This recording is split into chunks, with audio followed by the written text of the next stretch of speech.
so stupid the way that they handle Trump. What do you mean? You should shut up.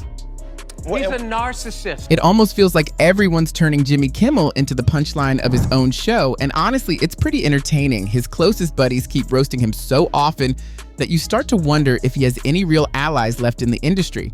The truth is, he's earned it. As a poster child for woke culture, it's amusing to watch his own friends call him out right on stage. In this clip, Bill Burr stands out as one of the boldest to take that shot. This says sociopaths, all of this type of stuff. Like, you want to see a great case thing on, like, narcissism. Liberals are so stupid the way that they handle Trump. What do you mean? You should shut up. He's a narcissist. Neutral energy.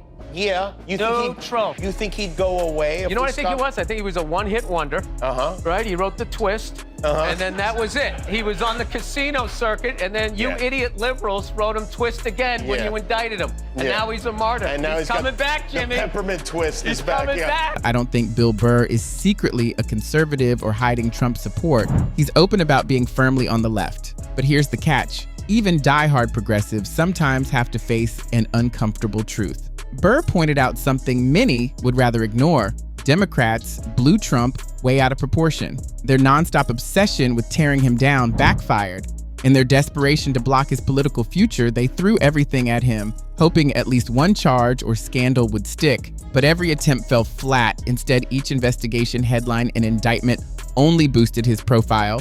Ironically, they handed Trump more publicity than Kamala Harris ever got, turning him into a political force they simply couldn't contain. Like, these are honestly going to be our two choices, because I really try to, with each thing, to try to be like, figure out who I'm going to put. I mean, it's got to be, I want somebody in their 40s, somebody that's going to have to live with their decisions. I don't want, like, with any luck, they'll both die of natural causes before the election. And maybe you could get somebody that still has something to live for. What? You'd think this would have been an easy call for Burr. He's a left-leaning comic after all, but it wasn't. When pressed, he didn't just fall in line and pick between Trump and Harris. Instead, his hesitation revealed his own frustrations with the DNC's political climate. On the surface, his comment sounded like a cheap shot at the age of both candidates, a subtle dig at Biden himself. But beneath the humor was something deeper: irritation with the administration's relentless push of woke policies. Like so many others, Burr didn't want to see another 4 years ruled by ideas that seemed to defy tradition, reason, and even basic logic. So his quip wasn't just comedy, it was a signal of a broader cultural exhaustion, one that's getting harder and harder to brush aside. Burr is here, he means no harm. How long you been wearing suits? You're supposed to unbutton the coat when you sit down. No, that's not bugging true. me the whole time.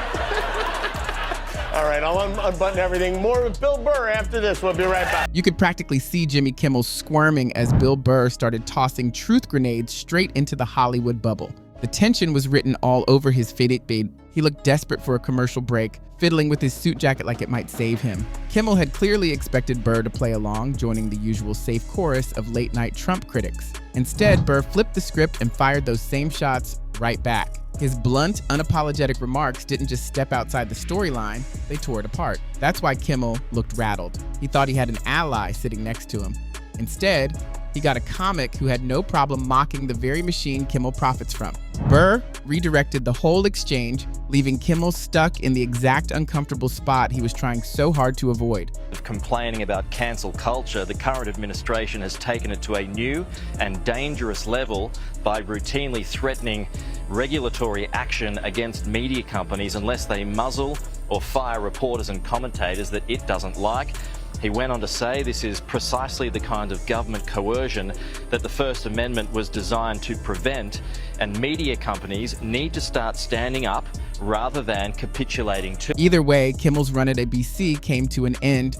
Much like what happened with Stephen Colbert, the signs were impossible to ignore. His ratings were in free fall. At the end of the day, television is a business. No level of political loyalty or star power can save a show that's bleeding millions each year. Some critics point to Kimmel's constant digs at Trump or his tired jabs at MAGA supporters as the reason for his downfall, but disagreements fade. What doesn't fade is the financial reality. When viewers stop tuning in, sponsors pull their money. That turned Kimmel from an asset into a liability. A BC made the only decision they could: cut their losses. In the end, it wasn't Trump jokes that sank him, it was the numbers. And numbers don't lie. Jimmy Kimmel thought he was bigger than Disney, bigger than Mickey Mouse. And ABC affiliates are refusing to air his show. They're on the brink of an advertiser boycott, and this guy's not even in first place. And he says, let's go another round. So the boss said, take a breather, Jimmy. You're costing us a fortune and making us look like we don't have a conscience. So when exactly did Barack Obama decide to start speaking out against cancel culture? Back when comedians, politicians, celebrities, and even everyday Americans were being silenced for stepping outside the radical left's script, he said nothing. His party was firmly in power. And during that stretch, he never challenged the government, pushed back on the mob, or warned about the dangers of crushing opposing voices. His silence spoke volumes. But now, with the political winds shifting and the balance of power changing, suddenly Obama has plenty to say. He acts concerned about cancel culture as if it hadn't already been weaponized under his watch.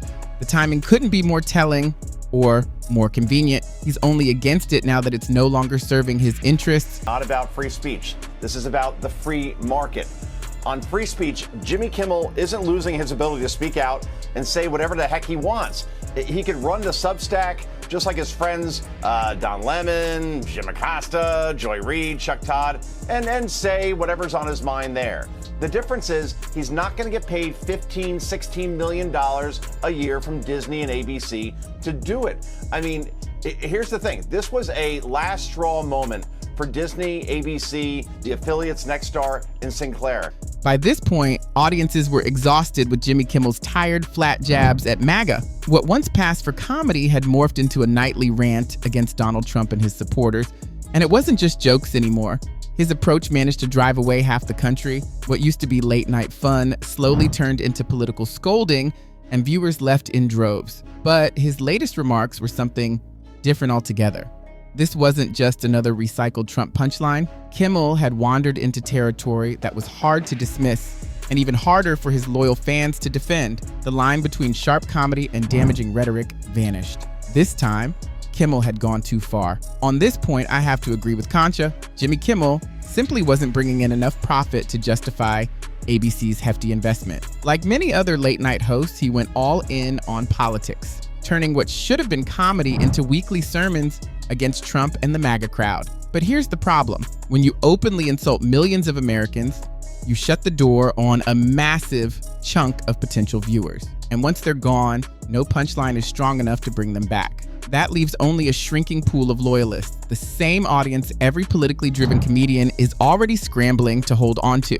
With too many voices chasing the same small slice of the pie, ratings were bound to fall. Kimmel's collapse wasn't just bad luck, it was the predictable result of burning bridges and cutting his audience down to a fraction of what it could have been. This screaming about the First Amendment and free speech is driving me crazy. People seem to think that the First Amendment allows every individual to say whatever they want, wherever they want, whenever they want. That's not what the First Amendment does.